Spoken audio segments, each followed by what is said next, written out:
The aftermath of Otis' death and the legacy he left behind.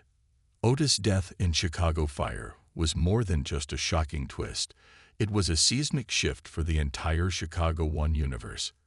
His absence left a void not only within Firehouse 51, but also in the hearts of fans who had grown attached to his humor, bravery, and unwavering loyalty.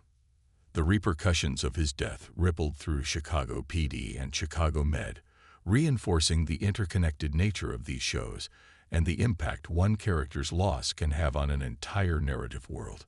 The emotional fallout in Firehouse 51. For the firefighters of Truck 81, Otis wasn't just a colleague, he was family.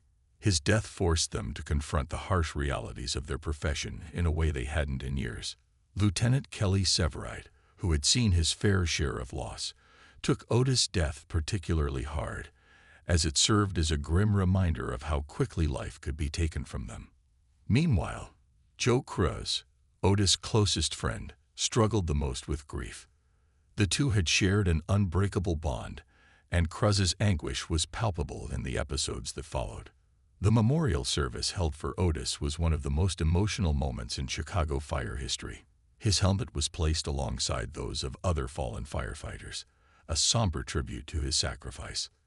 The team also honored him by keeping his memory alive in small but meaningful ways, whether it was Cruz wearing Otis' old hoodie or Herman ensuring that Molly's, the bar they co-owned, remained a place where Otis' spirit lived on.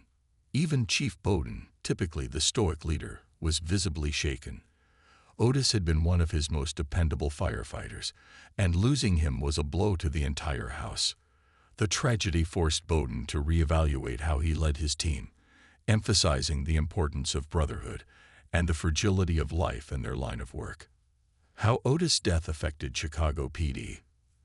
Though Otis was primarily a Chicago Fire character, his death had subtle but significant effects on Chicago PD.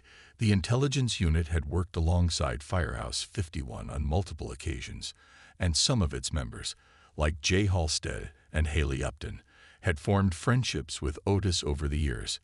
When news of his death reached them, it served as a sobering moment, one that reminded them of the dangers first responders face every day. Hank Voigt, who rarely showed vulnerability, was seen paying his respects at Otis Memorial. It was a rare moment of solidarity between the often gritty world of Chicago PD and the more emotionally driven Chicago Fire. The crossover episode that followed Otis' death, Infection, Part 3, further highlighted the interconnectedness of the Chicago universe as the firefighters and cops worked together to honor his memory by solving a case that hit close to home. Otis' legacy in the Chicago One universe.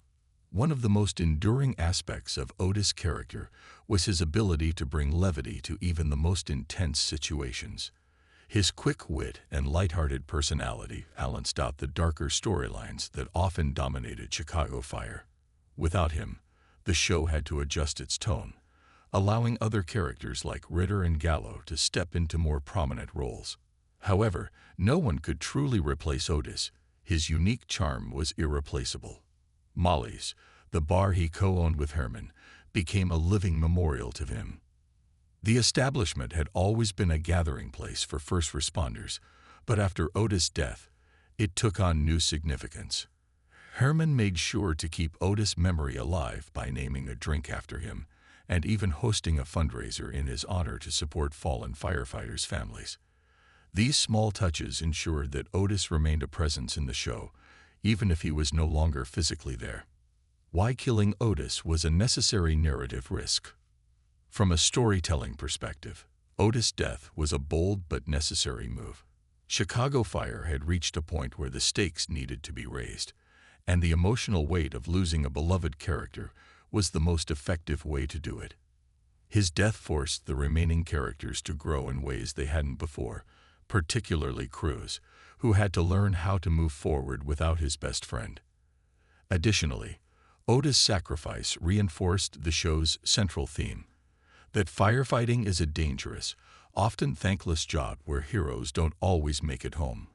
By killing off a character who had been a staple for 8 seasons, the writers reminded viewers that no one was truly safe, a narrative device that kept the show from becoming predictable. Yuri Sardarov's career after Chicago Fire. While fans mourned Otis, Yuri Sardarov was already embracing new opportunities. His departure from Chicago Fire allowed him to break away from the procedural TV mold and explore more diverse roles. His guest appearances in shows like The Rookie and FBI International showcased his range beyond the comedic relief Otis often provided.